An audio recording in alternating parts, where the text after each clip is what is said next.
Hello everyone, my dear students. My best wishes for you all. I hope you are safe at your home and enjoying a healthy life. Present in this class, this is Harish Gangbar, and today I am here in this class for class 12th. I have brought kinds of participles.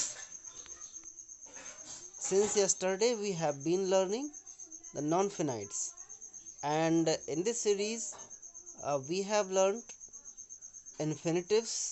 Infinitives का use हमने कल सीखा।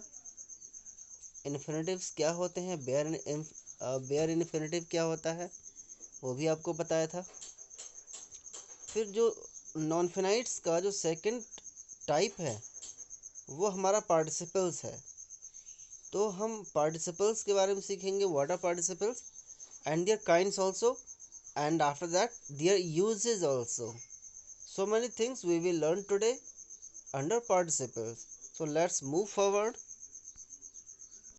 Dear students, the first part of non-finites was infinitives, and now we are at the second part, the participle. So what is a participle?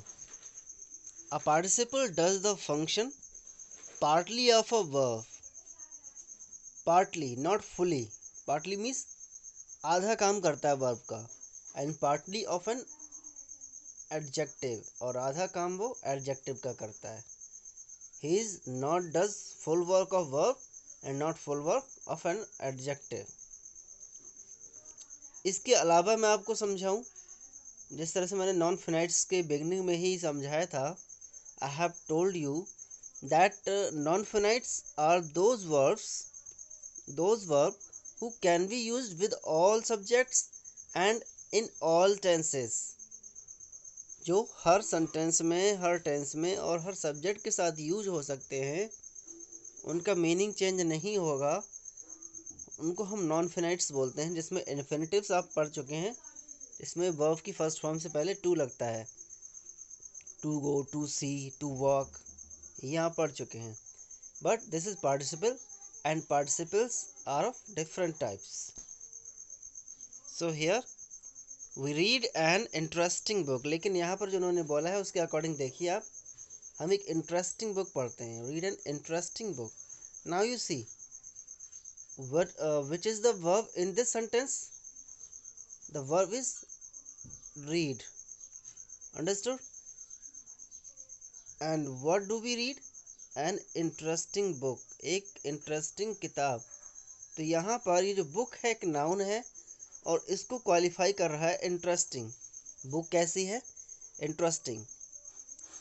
जब हम adjective को find out करना चाहते हैं तो हम उससे रिलेटेड नाउन के या प्रोनाउन के बारे में ये पूछते हैं, कैसा है, कैसी है, कैसा है। तो हमारा उससे एडजेक्टिव ऑफ क्वालिटी निकल के आ जाता है। और मोस्टली आपको एडजेक्टिव ऑफ क्वालिटीज़ देखने को मिलते हैं, जिसमें डिग्रीज ऑफ कंपैरिजन भी बनती हैं, वो भी एडजेक्टिव ऑफ क्वालिटी की बनती हैं। तो यहाँ पर इंटरेस्टिंग है, बुक कैसी है? इंटरेस्टिंग है। तो इंटरेस्टिंग ये पार्टिसिपल है। In the second sentence, the wounded lion finally died.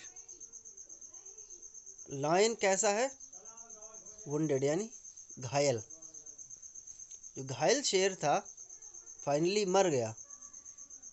तो यहाँ पर लाइन को क्वालिफाई कर रहा है वुंडेड। देखिए यहाँ पर आईएनजी फॉर्म है, अंडरस्टूड, एंड यहाँ पर थर्ड फॉर्म है, ये थर्ड फॉर्म है, और ये ING form. Next, seeing the danger the soldiers returned.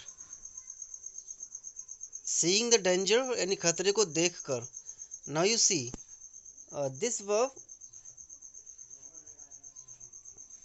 It's not an adjective. यहाँ पर जो सीइंग है वो एक एडजेक्टिव का काम नहीं कर रहा है। यहाँ पर सीइंग किसी को क्वालिफाई नहीं कर रहा है। सीइंग क्या है? सिर्फ देखना, एक एक्शन है। वो यहाँ पर एक एक्शन को शो कर रहा है कि खतरे को देखकर जो सोल्जर्स थे वो वापस लौट गए। यहाँ पर ये वर्ब का काम कर रहा है, ठीक है।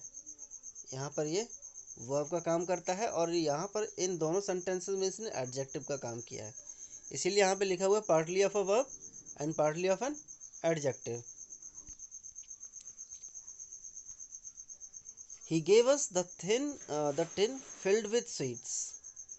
यहाँ पर टिन को क्वालिफाई कर रहा है कि वो स्वीट से फिल करी हुई है। टिन कैसी है? स्वीट से भरी हुई है। यहाँ भी थर्ड फॉर्म है, टीज्ड बाय फ्रेंड्स, यहाँ भी थर्ड फॉर्म है, आई वॉज डिजेक्टेड। देखिए पार्टिसिपल्स अगर इस तरह से होंगे जहाँ पर थर्ड फॉर्म आपको देखने को मिले, जहाँ पर आपको थर्ड फॉर्म देखने को मिलती है, तो वहाँ पर वो पार्टिसिपल एडजेक्टिव की तरह काम करता हुआ आपको शो करेगा, एडजेक्टिव की तरह। अब फिर यहाँ पर इन पार्टिसिपल्स का मीनिंग क्या है?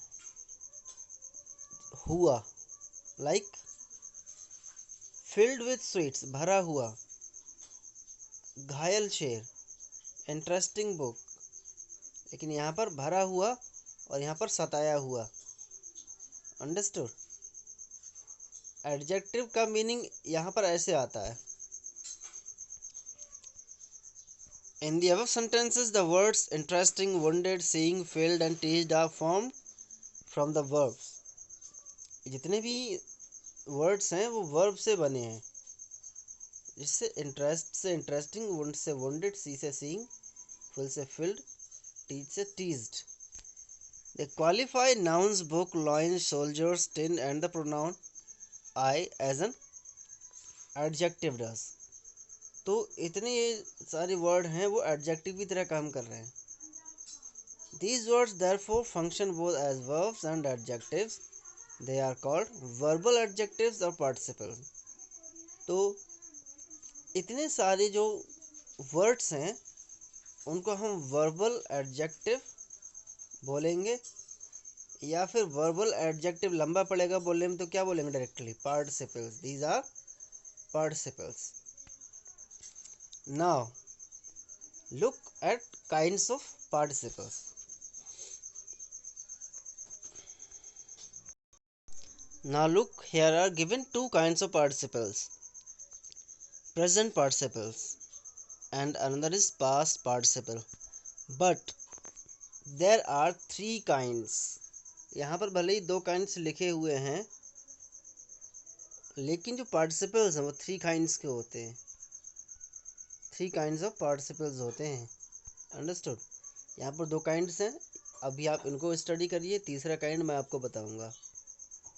तो फर्स्ट है प्रेजेंट पार्टिसिपल, जिसमें आईएनजी जोड़ने से बनता है।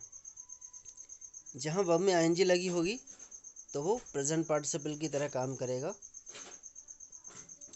दे डिनोट एन इनकम्प्लीट एक्शन और स्टेट, वो किसी इनकम्प्लीट एक्शन को शो करते हैं। I can hear a girl singing a song, he came laughing, हंसते हुए और गाते हुए। मैं एक लड़की को गाते हुए सुन सकता हूँ और वह हंसते हुए आया। नाउ यू सी, सिंगिंग और लाफिंग है, गाते हुए और हंसते हुए, इसमें एक्शन कंप्लीट नहीं हुआ है, इनकम्प्लीट एक्शन है। और जहाँ ये पार्टिसिपल्स की तरह यूज़ करते होंगे, आपको लगता है कि आईएनजी फॉर्म है तो ये एक वर्ब भी हो सकती है, बट इनका जो मीनिंग है वो कैसा आएगा? सुनते हुए, देखते हुए, करते हुए, इस तरह से। और या फिर सुनकर, देखकर, पढ़कर, ऐसे भी इनका मीनिंग आ सकता है। जैसे उसमें ऊपर वाले में लाइन था, seeing the danger the soldiers return, यानी खतरे को देख कर लौटे, देख कर। तो या तो आपका मीनिंग देख कर होगा या फिर देखते हुए होगा।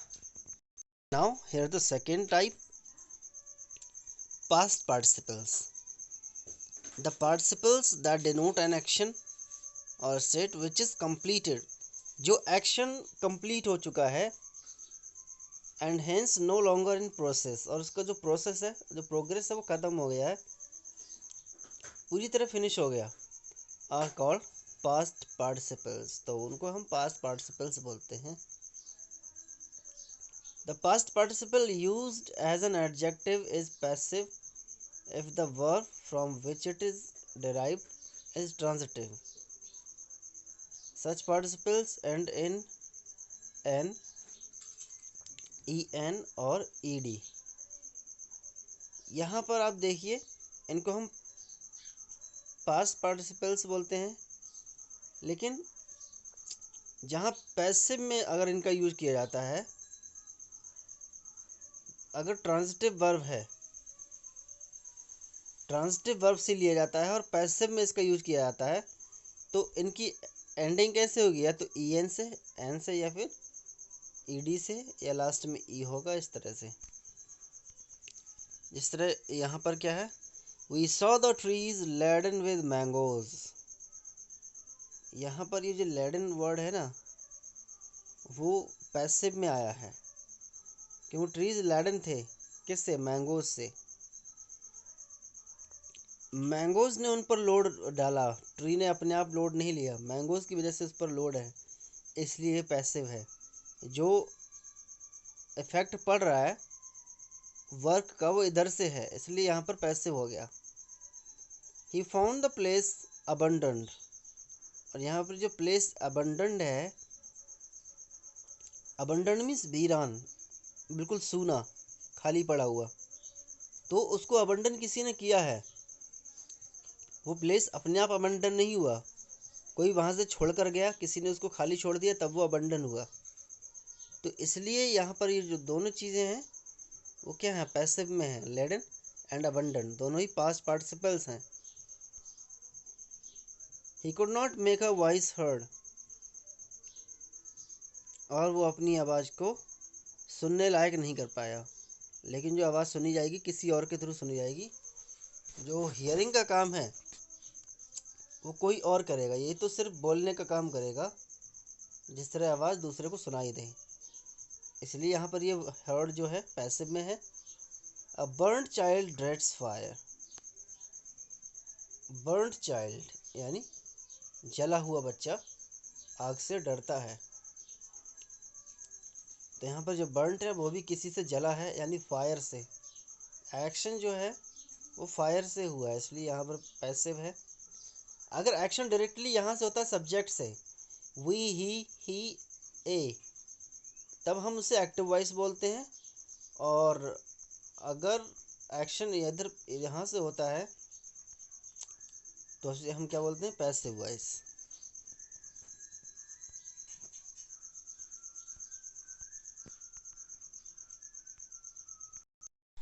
Dear students, now I am going to tell you about the third participle, and that is called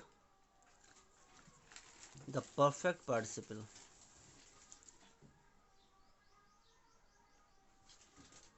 Perfect participle.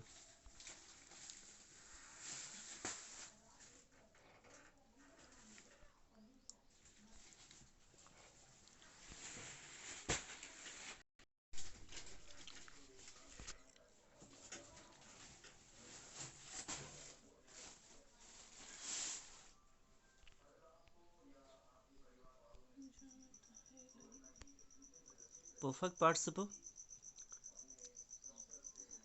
which is formed by having plus the third form of the verb, having plus the third form of the verb. Got it? And in passive voice, its form is having been plus V3, verb third form. For example, having finished or having eaten। इस तरह से ये हमारा हो जाएगा तीसरा participle, जिसको हम परफेक्ट पार्टिसिपल बोलते हैं। Got it? We will learn about the uses of participles.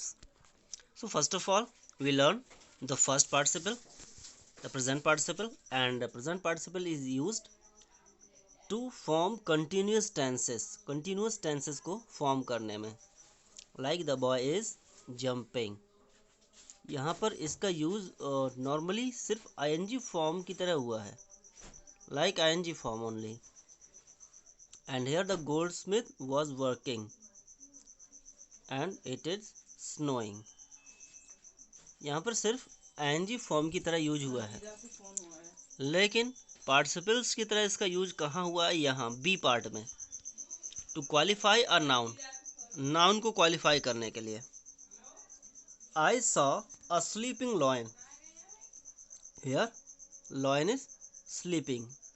यहाँ पर sleeping जो वर्ड है ये प्रेजेंट पार्टिसिपल है और lion को क्वालिफाई कर रहा है. एंड इंटरेस्टिंग, ये जो चीज़ें आप ऑलरेडी पढ़ चुके हैं. फिर पास्ट पार्टिसिपल का use to form perfect tenses.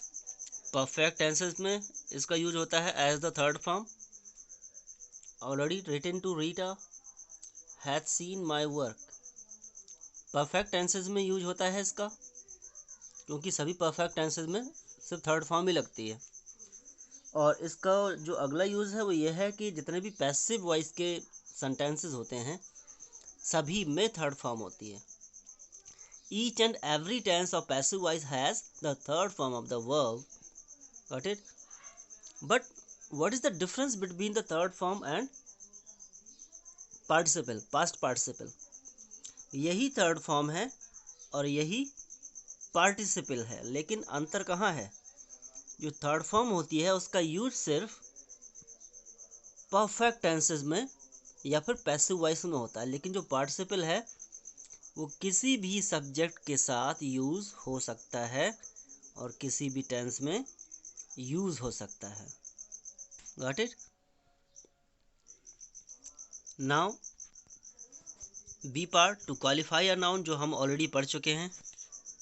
A faded रोज, रोज कैसा? फेडेड यानी मुरझाया हुआ है. रोज को क्वालिफाई कर रहे हैं. क्वालिफाई करने के लिए देखिए पार्टिसिपल का जो यूज होता है ना, पास्ट पार्टिसिपल का जो मेन यूज है वो यही है, एडजेक्टिव की तरह काम करता है. फेडेड रोज, रोज कैसा? फेडेड है, मुरझाया हुआ है. लेकिन यहाँ पर ये सिर्फ एज अ वर्ब काम कर रहा है, only as a verb. Written यानी ऑलरेडी रिटन यानी लिख चुका है. हैज़ सीन, टीचर देख चुके हैं. ठीक है, लेकिन यहाँ पर एडजेक्टिव की तरह का. अ फ्राइटेंड सोल्जर, फ्राइटेंड यानी डरा हुआ सोल्जर, इजंट इट? तो यहाँ पर भी जो फ्राइटेंड वर्ड है वो है थर्ड फॉर्म, यहाँ भी थर्ड फॉर्म है, लेकिन ये एज अ वर्ब यूज नहीं हुए, यहाँ पर एज एन एडजेक्टिव यूज हुए हैं. तो ये दोनों, ये जो बी पार्ट है ये पार्टिसिपल का पार्ट है, ये सिर्फ थर्ड फॉर्म का पार्ट है. Got it? जो तीसरी बात मैंने बताई थी पैसिव वॉइस को फॉर्म करने के लिए, पैसिव वॉइस के जितने भी सेंटेंसेस होंगे सब में थर्ड फॉर्म. चेंजेस कहाँ होता है? सिर्फ यहाँ was टेंस के according. Here it is past indefinite tense, so was is put in present indefinite, is rm, and continuous tenses being जुड़ जाता है पहले. अंडरस्टूड? लेकिन फॉर्म थर्ड ही रहती है पैसिव वॉइस में. ठीक है, लेकिन जो मेन जिसको हम पार्टिसिपल बोलते हैं वो सिर्फ इस पार्ट में है, बी पार्ट में. बाकी ए पार्ट में और सी पार्ट में इनको सिर्फ थर्ड फॉर्म बोला जाएगा, पार्टिसिपल नहीं बोला जाएगा. And then the participle as the verbal adjective, participle को वर्बल एडजेक्टिव बोलते हैं. We have seen that a participle is partly a verb and partly an adjective. ये आपको पहले बता दिया गया है क्या है. जो पार्टिसिपल है वो वर्ब और एडजेक्टिव दोनों के बीच की एक लिंक है. Like a verb it may take an object having done my duty, यानी एक वर्ब की तरह ये एक ऑब्जेक्ट ले सकते हैं, इनका एक ऑब्जेक्ट होता है हैविंग डन. यहाँ पर देखिए हैविंग डन, यहाँ पर ये आपका परफेक्ट पार्टिसिपल है, लेकिन इन्होंने इसको प्रेजेंट पार्टिसिपल में यूज कर दिया है सिर्फ हैविंग को दिखाकर. सिर्फ हैविंग को इन्होंने इटैलिसाइज किया है लेकिन participle having done my duty यानी मैं अपना ड्यूटी फिनिश करने के बाद।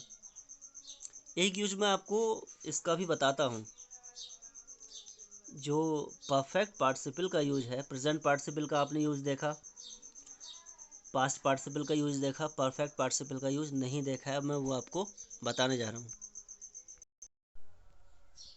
देखिए इसका यूज क्या होगा, जब एक काम पूरा फिनिश हो जाए। इसको सुनिए और सुनने के बाद लिख लेना। When a task is fully completed and then another task begins. एक काम फिनिश हो जाए और दूसरा काम चालू हो, एक ही इंसान करे। लाइक यहाँ पर दो सेंटेंसेस आपको दिए जाएंगे। He ate food, he ate food. फिर यहाँ पर दूसरा सेंटेंस होगा, he went out to play. ये दो सेंटेंसेस हो गए, he ate food and he went out to play. पहले उसने कौन सा काम फिनिश किया, उसने खाना खाया, फिर खाना खाने के बाद बाहर गया ना, तो खाना खाने का काम पहले पूरा फिनिश हो गया। इस तरह के दो सेंटेंसेस आपको दिए होंगे, उनको कंबाइन करना होगा। तो कैसे कंबाइन करेंगे, लाइक दिस, हैविंग एंड ईटिन। मैंने ऐसे ही बताया था कि हैविंग के साथ थर्ड फॉर्म रख दें। जो काम पहले हुआ था उसने खाना खाने का काम पहले किया था, तो एट को यहाँ पर थर्ड फॉर्म में चेंज किया। Having eaten food, he went out to play. ये होता है हमारा परफेक्ट पार्टिसिपल का यूज। ये हमारा परफेक्ट पार्टिसिपल है। एक काम जो पहले फिनिश होता है उसके साथ हम इसको जोड़ देते हैं। Got it. पहले हम यहाँ पर थे, having done my duty I went off to sleep, यानी ड्यूटी करने के बाद ही वो सोने गया। तो इसलिए यहाँ पर ये जो है परफेक्ट पार्टिसिपल मैं आपको समझा रहा था, इस बुक में नहीं दिया गया, कुछ गड़बड़ है। फिर यहाँ पर ये जो है हियरिंग, सिर्फ आईएनजी फॉर्म है, प्रेजेंट पार्टिसिपल है। कौन सा है, प्रेजेंट पार्टिसिपल। और यहाँ पर क्या आएगा, सुनकर। जैसे मैंने बताया था, करते हुए, देखते हुए, सुनकर, देखकर, इस तरह से इनका मीनिंग आता है। द डॉग वोक अप, आवाज़ सुनकर, शोर सुनकर कुत्ता जाग गया। अंडरस्टूड। तो यहाँ पर हियरिंग का मतलब क्या है, सुनकर। Understood. So dear students, I hope that you have understood it. And for today, it is your class.